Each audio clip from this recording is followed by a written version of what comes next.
Welcome back to New to Medical Device Sales and First Year in Medical Device Sales. I am your host, Jacob McLaughlin, and today we have our very good friend, Jason Elmore, who is part of Elite Execution Consulting, who has more than 20 years in the industry, now trains people how to be expert sellers, and is just a true expert and an awesome guy. So, Jason, welcome back to the show. Thanks for having me. It's good to see you. And to the audience, thank you for all the input. We are really enjoying the DMs and the requests. A couple of our episodes, we've offered some things, right, from Elite Execution, and people are reaching out and taking them. So we appreciate that very much. But the feedback, as you can imagine, you send this out into the ether, and you wonder who's listening. Yeah. And it's so good to get feedback. So thank you. Yeah, no, it's awesome. It's been awesome to see the interaction and how many people are really enjoying it, because I know you get the DMs that you send me and we get to see these screenshots, but it's like the amount of DMs that people are like, man, Jason's been so helpful. Like, thank you so much. I know a lot of the things that you're putting out are just helping so many different people. So it's just always fun to have you on the show and know your expertise are going such a far way, especially with our audience, and know that it's just providing value, which again is always the goal. Yeah. On that note, we were talking moments ago about this. I've been intrigued, and this is a generational thing, so not Yep. to date myself too badly, but on my website, I offer personal coaching, one-on-one coaching to sales reps. And in my career for the past 25 years, working for some of the bigger companies, the training's been awesome and decent. And then obviously myself in the last 15 years, I've been the trainer, right? So Yep. um, but a number of people walking into distributorship situations or disappointed associate situations, right? You've had a number of calls from people who are going to work and their TMs maybe aren't the greatest, or they're not in the top 25, or Yep. maybe they're just not great teachers. And there's some dicey situations where, hey, I'm the associate, I'm working for the TM and a regional manager, and like, things Yep. are going well, and the training was disappointing. Um, Getting an opportunity to help quite a few people like that's been, and when I say it's intriguing to me, this is why. um, Coming out of school in 96, got my first job, got my first starts, and also started a family. I got married right out of college, and a lot of my peers were getting married and starting families at that time. And folks who are now in their 20s, a lot of them are putting that part of their life off right now, right? So there's Yep. a lot of them who are single, making good money, got good jobs, great educations, and really driven and really want to, succeed. And they have some extra capital that they're spending on, personal trainers, therapists, life coaches, really getting some great mentorship in Yep. their lives and choosing to spend their money that way. Yep. When I was in my 20s, I was spending my money on my first three kids. It was a little different. It was a little different, right? Yeah. So it's been intriguing, though, that people really are, and I think you made this point, putting a couple of $1,000s into their careers here early Yep. to ensure they're covering for those gaps, covering for some things they're not sure they're getting, and they don't feel that they're getting, to ensure their trajectory is killer. We talked about this in a previous episode. Unfortunately, a lot of our success, for those of us who've been successful, can have to be honest and humble and attribute. I got to go to work for somebody who was awesome early in my career. Yep. I got to work with some awesome teams early in my career. I had an awesome manager early in my career. I know that was my story, right? Yep. Getting to work with really good people. And so if you find yourself in a position where just not, um, you can go on my website and we can talk it out, and there's some information you can get, and the one-on-one can be really helpful. Yeah, no, exactly. And to your point, we were talking about this because like you said, I actually fit that mold of younger, late in my mid 20s, later 20s, doing well, don't have a family, so have the capital, want to invest and make sure I'm doing stuff. And it's what we talk about is like it goes back into why we have our course. All we do in the course is save time and money. And that's what the conversation with you as well was, is that's what it is if I'm someone like the distributor reps who are, unfortunately, a lot of times I see the distributors just kind of be like, sink or swim, baby, let's go. Right. And they're all on their own. And that's how they're getting paid. Yeah. Like for me, that's where it's like, hey, if I invest $200, $300, whatever it is, over a couple calls, even if it's $2,000, all I think in is ROI, Oh, right? So maybe it's 4 or 5 yeah. calls. I spent a couple grand, but now it's going to make me, I'm going to pay that back in one sale. That's where more people are starting to do it. And it's the same thing with our courses. We now know, people will spend the money because we're not $2. We're not the most expensive, but we do make Right. a commitment for it. But we know in our average person is now breaking in 8.2 weeks at $94,000, just over 94,000. So we know, like my talk with everybody is, we know there's a 30x return on investment in the first 2 months just getting in. And if you want to put that into it, that's where it is. So I, just like you said, I do see more people now willing to put in that commitment because they're thinking more long term instead of like where people won't do that is, well, $200 or $1,000 or 2,000, that's a lot of money. But when you come into, hey, like what I just said, if I get on 3 calls with Jason or how many ever calls and it cost me $2,000, but I go make one sale, well, in the first month or 2 months, I'll probably pay that back. And Right. then from ever on, I'm just going to make more money from the lessons I learned. I see more and more people doing that. And to your point, like we said, is I get calls all the time from associates and reps, but more of them are the associates who I just had 2 calls this week where the associates have a TM who's not performing like 70 or 80%, but that's who they're having to learn from. But these are 2 people that are both go-getters, but they can't overstep boundaries. Otherwise, the TMs get mad and then they have to go to the RMs. And then now the regional managers are getting involved because they have to, you see all this stuff. And the one moment I mentioned as well was I'll see where these people, they call me all the time. Oh, I'm just trying to get hired by these big companies, the Medtronics, the J&J, Smith and Nephews, Invasive, Stryker, whatever it is. Once I get hired, I'm good. That's what they think.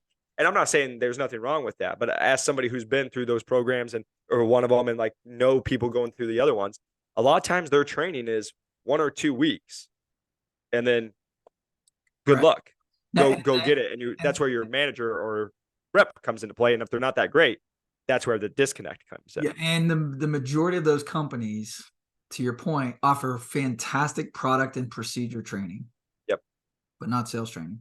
exactly.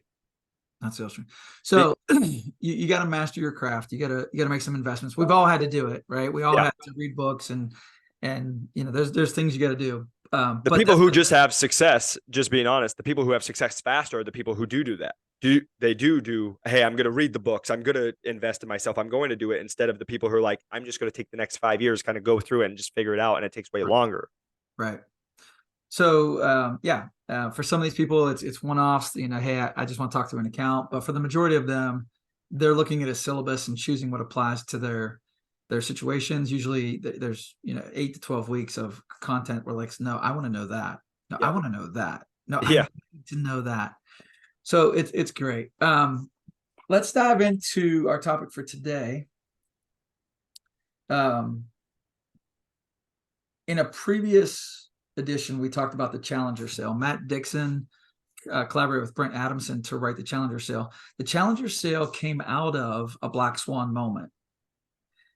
Dixon didn't invent the Challenger sale, he observed it. In 2008, there was the financial crisis, and he got a chance to observe or somehow analyze 6,000 sales calls by reps from all different industries to find out what was making certain people win in a down market. And that's where the Challenger profile came from. He observed people doing some things. It was really fascinating. He was just able to articulate what a lot of good people were doing. And every company tries to do this. They try to look to their leaders, who's winning, who's at the top of the charts, what are they doing? How do we replicate it throughout the sales force? He's done it again. And a really good friend of mine, Joe Bastone, who's also the sales trainer at Aaron Medical, super individual. If you ever get a chance to meet him or work with him, you'll be glad you did. But he brought it to my attention that, hey, Dixon's written the Jolt effect, and we were talking about its applications. It's very timely. And so Dixon has done it again. He's looked into a black swan event and come out with some really deep insights and some really good research that everybody in our audience needs to be aware of. So the Jolt effect comes from the COVID lockdown situation in 2020, right? It just so happened that we all had to shift to online sales calls, or a lot of us did, and that presented another opportunity. And he talks about this. The folks who came out with spin selling, that was based on research of something like I don't know, 100,000 sales calls or something like that. And they really thought it would never be replicated. The cost, the effort, the time to do a study that big would never be done again. Yep. But this black swan moment created an opportunity. And so what happened was he partnered quickly with some folks. They ended up recording 2.5 million sales calls. They transcribed the calls, used AI to analyze the calls, and they did it. I can't remember. It was like 8,000 different metrics they were looking at. Anyways, really fascinating research that we all need to be aware of, because the moment isn't over. COVID was 2020. It created this high level of anxiety in a lot of people. There was some geopolitical cities on fire things, upset the apple cart in our culture in a number of ways. It just heightened fear, heightened tensions, heightened anxiety. And Yep. I'm a dad. I've got 9 kids, 25 down to 7. I've got kids in my house all the time. So I'm around young people a lot. And if you talk to young people today, much heightened anxiety. They came of age. Like if you were in the 6th, 7th grade 4 years ago, and that's all right? That's when you first started paying attention politically and otherwise. Very short perspective. But you can appreciate why they might be, a little on edge, and they're not crazy, right? Yeah. Headlines are interesting right now. Yep. Situation. So this fear, this anxiety, unfortunately, is pouring itself into our businesses, into our transactions, into our efforts as salespeople to help customers make good decisions. Yep. And what the Jolt effect research showed was it's no longer enough to overcome the status quo. It's not enough to have exciting new technology. It's not enough to be far and above and far and away better than your competition. Yep. Yes, you have to do that. But in addition to that, what Dixon is saying is you need a second playbook. You have to do all that, and you have to overcome risk and perceived risk, and you need to dig it up, and you need to uncover it, and you need to address it. And there's a whole section in there around addressing risk and perceived risk, because unfortunately over the last 3 years, this heightened anxiety has led to a lot of indecision with our customers. Yeah. So if it wasn't hard enough, right, it's gotten harder. What's interesting though is in a previous chat, you and I were talking about adoption curve. Yep. And adoption curve applications, and in the Jolt effect, they definitely doubled down on that.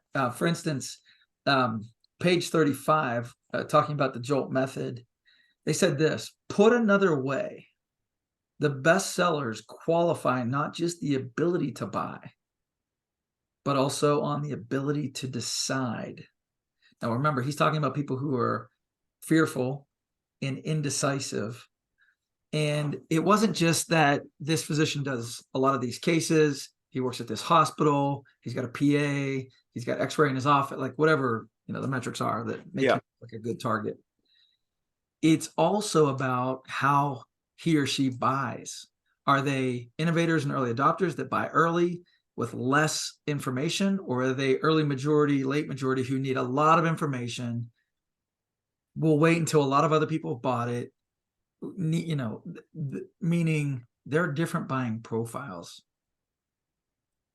And you need to measure that and their ability to make and act on a decision as much as, are they a good target in these other ways? It was really fascinating information. And then the way to work, you have to control inflammation flows. You have to anticipate needs and objections, and some of this thing they talk about radical candor. And the need to be a subject matter expert is huge, so that you're credible and trustworthy. So what is interesting is the work I'm doing with my clients in many situations is rebuilding their sales tools, giving them a vision deck and giving them a second deck that talks about the clinical data supporting their product. Now, there's reasons why we do that, but the Jolt effect specifically talks about this need to control information, pre-handle objections, those type of things. And that's what these sales tools do. And frankly, in some of this one-on-one coaching that I'm doing with people who don't feel like they were well-trained, what we really find is they don't have very good tools. They're not well-equipped. When you read Elite Execution, my book, one of the tenets of the book is tools dictate the rules. Now that's true of our customers who, if they only have that tool, then yeah, they're going to do surgery that way. And until you come in with your new tool and change the rules on what it means to do this surgery, either more minimally invasive or expanded indications or whatever it is, right? Yep. Surgeons do the best they can with the best they have based on the best available information at the time. Okay. Yep. So when you meet them, they're doing the best they can with the tools they have. When you come in with a new tool and you change all that, that's fantastic. It's the same for us as sales reps. If your company doesn't give you a really killer presentation, Yep. if they don't give you really killer data and train you on how to present the data, if they don't have a really good onboarding process that makes customers feel confident that you know what you're doing and you can make this go well for me, and I'm going to get good outcomes. If your company doesn't do claims reviews, right now, frankly, a lot of surgeon customers are hesitant to move forward with new products because they're afraid they're not going to get paid. They're not going to get reimbursed. Mm. So if you're not taking some of that risk off the table, if you're not demonstrating to them, hey, you had a great clinical outcome and you had a great economic outcome, you might be surprised that a lot of this indecision that you're experiencing with your customers, where you had a great meeting, they said all the right things, they were very excited about your new tech, and now it's been 3 weeks.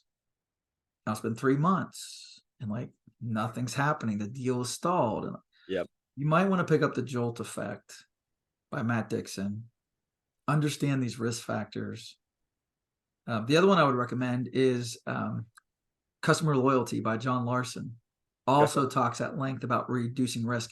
A lot of our audience will remember this. Do you remember when Amazon used to sell books? Yeah.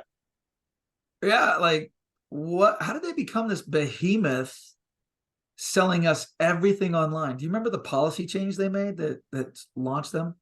No, but I was just talking about this, just so you know. I literally just had to go buy some stuff, and it's like in 2 seconds I bought it. Didn't even have to click. Literally didn't have to click anything. It has everything saved, and I was like, no wonder I'd give them all my money. But Okay, but that was a huge sea change in human behavior. For people to buy something online without seeing if it was the right color, the right size, without trying it on, seeing how it fit, like all that kind of stuff. It wasn't until Amazon put a free returns, no questions asked. They took all the risk off the table with that transaction, with that policy, and they became a bazillion dollar, like, right? yep. We need to take that to heart as sales reps. Now, here's the other thing that you and I were talking about earlier. This Black Swan event that was the impetus for the Jolt Effect research and information that we have to take to heart. It's also part of a bigger moment right now in American society. Our audience is sensing it and feeling it. They're seeing some headlines. They're talking to their friends. Like people have a sense like something's up, Yep. something's changing, something's coming. People point to the upcoming election. People point to the economy. People talk about the inverted yield curve right now. Where like, is the stock market going to pop? Are we going to have a free and fair election this time? Like Yep. everybody's a little on edge. I saw a headline this week. They're talking about like masking again and those type of things, right? So Yep. people are a Yep. little nervous about some things. There's a book called The Fourth Turning. It was published in 1997. Sorry, I'm blanking on the two authors. It was a demographics book. I mean, just smart scientists. But one of the things they observed was an 80-year cycle. And it goes pretty far back in Western civilization. They went all the way back to like the 1600s in England. But it's a pretty simple concept. And it says this: you have an 80-year cycle. And that 80-year cycle is broken up into 4 pieces, 4 turnings, 4 generations, 4 20-year segments. The best example they give in the book is the World War II generation that came out of the Great Depression, went through World Yep. War II. The greatest generation lived their lives a certain way, according to certain values, certain standards, because they went through something very traumatic. Yep. They saw something pretty awful, and they lived through it. So that was that first generation. The second generation, their kids, the 50s, the boomers, they had this great life and this thing. They tremendously benefited from that first generation and those values. Yep.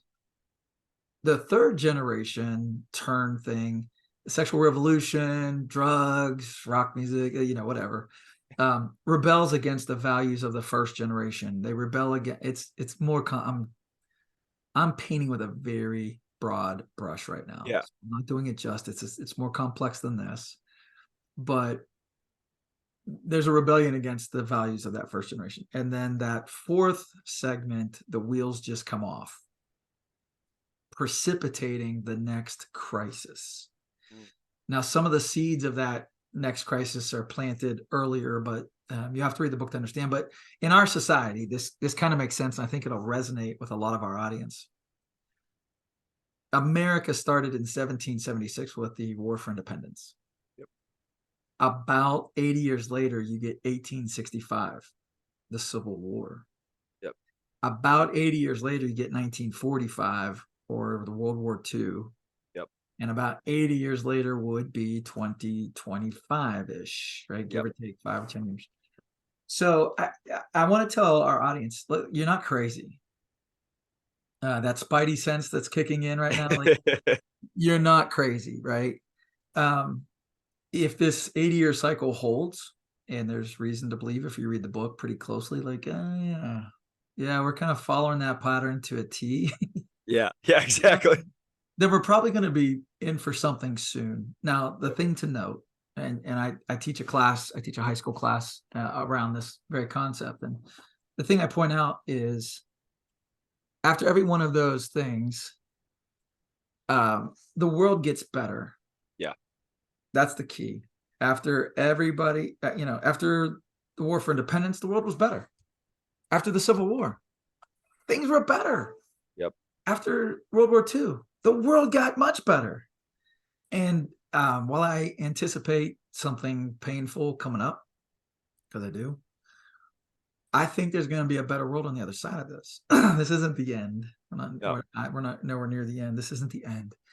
But I think my kids are going to inherit an amazing future. I think 20 somethings like yourself are going to inherit this amazing something that's coming next.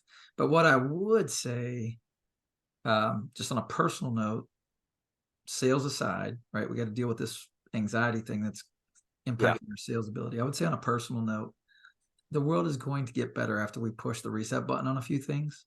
Yeah.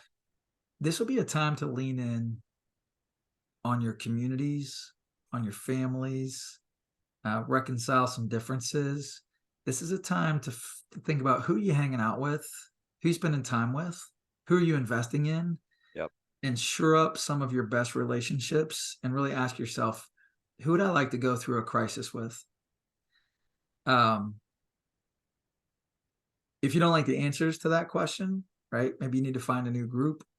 Maybe you need to reconcile, or right now there's quite a few people who are changing locations, right? There's people moving out of certain areas and moving into other areas, which is interesting. That's I literally just had this text right before this. One of my guys that I'm friends with, even in med device sales, looking at moving to a new location. Right on. Okay, well, I'm here in Idaho where a lot of people have migrated. That's fascinating. But yeah, on a personal level, focus on hospitality, focus on friendships, focus on family, tighten up some of those loose ends. I don't think you're wrong. I think you're smart. I think you all are paying attention. I think something's coming. That's not going to be fun. But I'm very, very optimistic about what's on the other side. Yep. So, and I think you do a good point on that, because like you said, when we were talking off air, it's like we mentioned this. Does this have to do with sales? Yes and no. But the reason is like most of our people who are listening are smart, intelligent, and individuals. Like, right. we see stuff in the world, we see things going on, but it's how can you not be so fearful of like, when's it all go to nothing? When do I lose it all? And now I'm screwed, right? Because just like everything, that's like why I get optimistic. And you and I have talked about this, but like when things go bad, that's when there's awesome opportunities. There's a lot of great opportunities to be in. And so even to your point, if you know how to sell and you do very well and you're learning the skills that you're teaching, these are just great big opportunities to what you just said, a better life on the other side That's right. if you can go through it. Yeah. So this is going to create opportunities. What you and I were mentioning about that. One of the things in my class I talk to these kids about is being a happy warrior. Mm. And what do I mean by that? Well, you better have some convictions. You better know some things, right? You better be smart. But killing warriors is pretty easy. There's two things you got to be on guard if you're a happy warrior. You need good intel, and you don't want to get surprised. And so that's kind of the nature of these discussions is, you know how to spot some things Yep.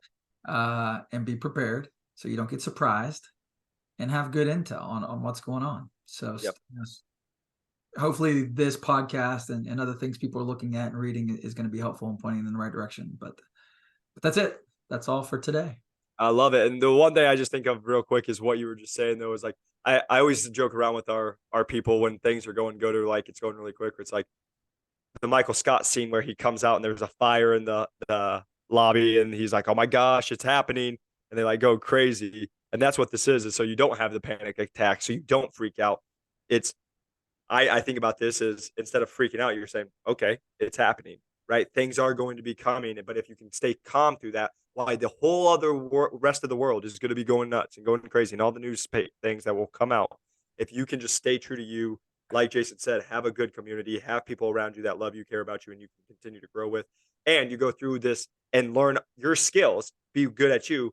I always just think of what I think about. I've listened to all the motivational stuff, but many times it's when it's going to during a recession or during the bad times is when the biggest companies come out of it. And so that's what I get really excited about with all of that is like for me, I'm one of the optimistic, but I'm just like, oh my gosh, how big can this actually get if I'm doing what I'm supposed to be doing in this time instead of everybody else's chicken little?